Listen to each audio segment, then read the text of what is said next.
Hey, welcome everybody to today's quick flight for Friday, May 1st, 2020. My name is Lieutenant Bob Roberts, and in the news today we have a story about the famous Millennium Falcon pilot Harrison Ford. Ford was flying his AV-8 Husky today, or actually a couple days ago, and had just landed at the Hawthorn Airport in California. After taxiing off the runway, Ford needed to go back across the runway to get to the hangar.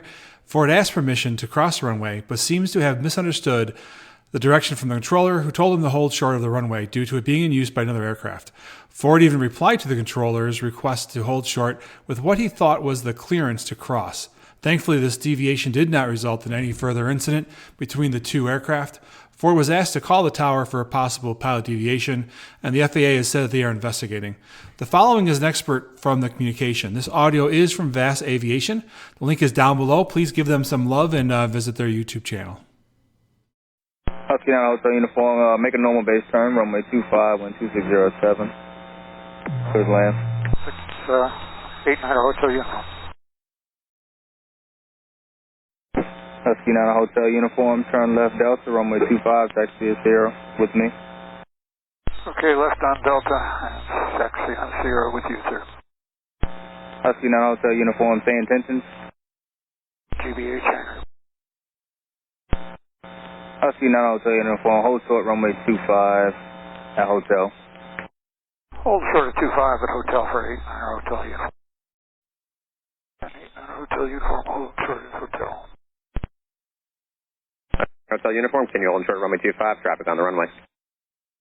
Crossing 25,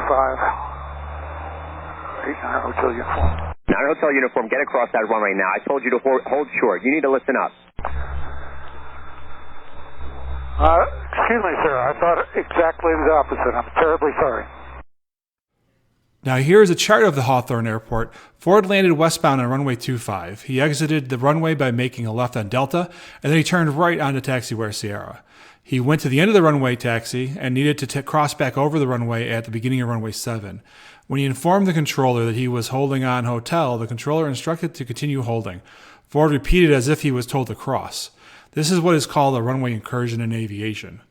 There is actually 4 categories of a runway incursion, going from category A, which is the most serious, in which an accident is just narrowly avoided, reducing all the way to category D, in which an airplane is in a place it shouldn't be, but there's no immediate safety issue. In the United States, the number of runway incursions has been steadily dropping. In recent years, the FAA sees on average about 15 category A and B incursions a year.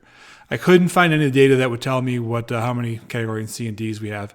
At many of the largest airports, they have been installing runway status lights, or RWSLs. These are basically traffic lights for the runways to give a visual indication to reduce miscommunication of intentions between a controller and a pilot. The FAA report might be able to shed some light, but of course, I have my opinions that should be taken with a grain of salt. Since I wasn't there, I didn't talk to anybody. I don't know Harrison Ford. I noticed in the audio that when Ford was cleared to land, he just stated his call sign back. He didn't actually respond back with cleared to land. It could be that this was just cut out of the audio that was posted online, but if it's true, it's important to reply back when given specific ATC clearances and directions. It is critical to not assume you know what ATC is going to say to you. In doing so, Ford may have expected to hear that he was cleared to cross, and as such, that is what his brain told him he heard. AT also might have been speaking a little fast, and it sounded a little garbled, but we do use VHF radios, and we have to be used to that. If he didn't know what was being asked, then he has to ask again. I do want to close with a thank you to Harrison Ford. I'm sure that this incident has greatly bothered him. He is an avid general aviation pilot and a wonderful spokesman for the community. Personally, I would have told the FAA that Chewy was flying. So, I don't know, maybe they would have bought that. Thanks, everybody. Hope you have a great day, and hope you have a good weekend. We will talk to you soon. Thanks so much. Bye.